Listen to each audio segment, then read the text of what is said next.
Welcome back. Anytime we talk about managing stress, all ears open up. Bryce Wylde, you're here to help, and it's not with exercise. There are specific foods. You've got a diet going that can really help us. It's called the GABA diet. So not all of us can, sort of meditate like a Buddhist monk. We have to be more mindful in this day and age. I think there's a lot of anticipation anxiety. Certainly what we're seeing in a clinical sense is that more and more of us in this day and age are being diagnosed with GAD, or generalized anxiety disorder, which includes palpitations, lightheadedness, lack of sleep. This also, by the way, destroys our immune system, okay?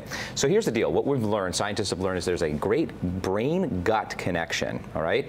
When we consume more fermented foods, our gut makes more GABA for us. GAB, or GABA, it's a big word, gamma butyric acid, okay? So GABA it is. GABA it is, right, and that relaxes the nervous system. So it's called an inhibitory neurotransmitter. And so what that does is our brain and our nervous system, whether it's this is over anxious or this is, and vice versa, it calms it all down. And it doesn't come from fresh fruits and vegetables. So I'm always talking about eating more of that.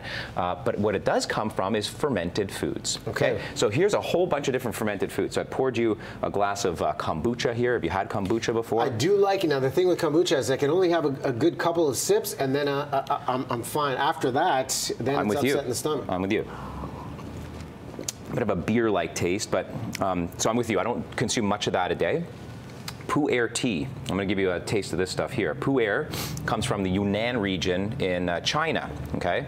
And what it is a fermented tea. That's Camellia sinensis. So this tea is like cake pressed and then left on shelves, just like vintage wine over the years. So pretty potent taste, different than regular Earl Grey, correct? Mm-hmm. Different, stronger, smooth, stronger flavor. But that is fermented and also increased studies, good studies in the Journal of Clinical Biochemistry, by the way, published that directly upregulates GABA in the brain, a feel-good, relaxing neurotransmitter. Good to start the day, end the day with this? Honestly, all day. 3 or 4 cups of this all day. And by the way, it helps to weight loss has been another studied ingredient in there called theobromine, so it actually helps you to lose weight. Okay. So kefir, different type of yogurt because it's got extra lactobacillus acidophilus and culture in it, right?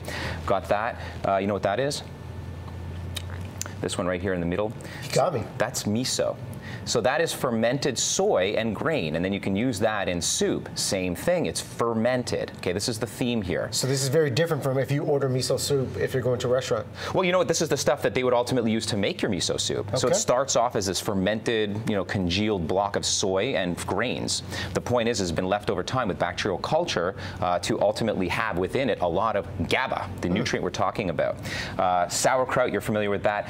Give it a little whirl. This is a sheep cheese, and we've got goat cheese here, and what the difference is to the typical cheese you might eat is it's unpasteurized. Now, caution, we don't want to give this to children, young children, certainly those under 2, or anyone who's immune compromised, but unpasteurized real cheese has got a lot of the ability to, regulate this fermentation process in your gut. What do you think of that? It's not bad. Not bad? Yeah. You ever tried tempeh? No, I haven't done tempeh yet. So tempeh is fermented soy. Give that a whirl. This one's actually curry coconut flavored. Tempeh, a quick, stir fry, mixed with some vegetables. What do you think? Nice, real nice. Yeah, so it's fermented. This is very different than soy or tofu. When it's fermented, and by the way, these are all the studies that show to prevent cancer. When in the East we look at what they do, they eat fermented soy. What we do here is we eat the edamame and the tofu or soy milk. And that might not be so good for guys like us to upregulate some of those phytoestrogens, which then contribute to certain cancers, okay?